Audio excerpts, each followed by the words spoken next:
అనగనగా ఒకప్పుడు ఆకాశంలో మేఘాల మధ్య ఒక అందమైన దేవదూత రంగురంగుల మెరిసే రెక్కలతో నెమ్మదిగా ఎగురుతూ ఆకాశ సౌందర్యాన్ని ఆస్వాదిస్తూ తిరుగుతూ ఉండేది. ఆ దేవదూత పేరు అనయ. ఆమె ముఖంలో కరుణ, కళ్ళల్లో జ్ఞానం, హృదయంలో దయ నిండిపోయి ఉండేది.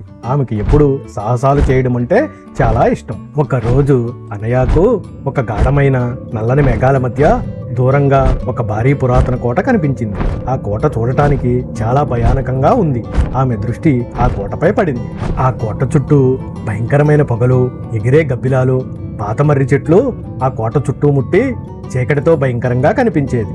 ఒక తెల్ల పావురం ఆమె దగ్గరకు వచ్చి మెల్లగా ఒక రహస్యం చెప్పింది. అది భూతాల కోట. ఆ కోటలో చాలా దెయ్యాలు ఉన్నాయని, అవి చాలా భయంకరంగా ఉంటాయి.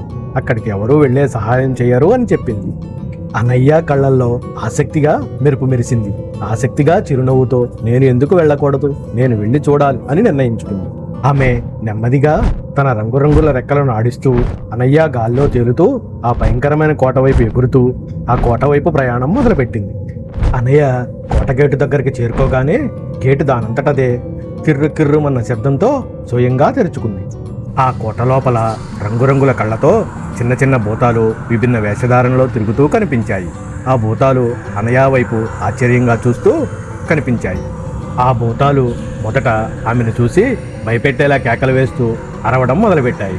భూతాలు పైకి లేచి ఆకాశంలో ఎగురుతూ చీకటిని మరింత భయంకరంగా చేసి అనయాను భయపెట్టడం చేశాయి.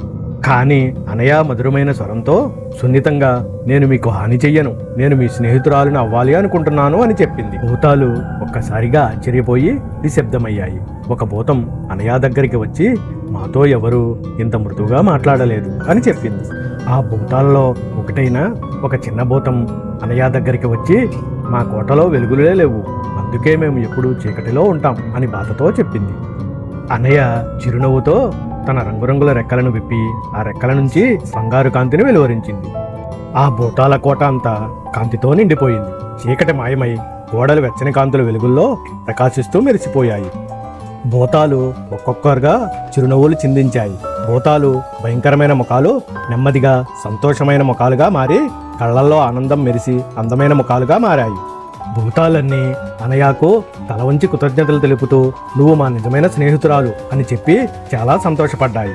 భూతాలన్నీ అనయ చుట్టూ తిరుగుతూ ఆనందంగా వాటి సంతోషాన్ని పంచుకున్నాయి. కొంతసేపటి తరువాత అనయ భూతాలు కలిసి పాటలు పాడి దెయ్యాల కోటలో నృత్యం చేస్తూ ఆనందించారు. అనయ కూడా వారితో చాలా సంతోషంగా ఎంజాయ్ చేస్తూ చాలా ఆనందపడింది. ఆ రోజు నుండి ఆ కోట స్నేహకోటగా మారి వెలుగులు మరియు స్నేహంతో నిండిపోయింది. భూతాల ఆనందానికి అవధులు లేకుండా పోయింది. అనయ ఆ కోటలోని భూతాలందరికీ బాయ్ చెప్తూ మళ్ళీ ఆకాశంలోకి ఎగురుతూ తన హృదయంలో కొత్త స్నేహం జ్ఞాపకాలు నింపుకుని వెళ్ళిపోయింది. ఇలాంటి మరిన్ని వీడియోస్ కోసం please like and subscribe my channel.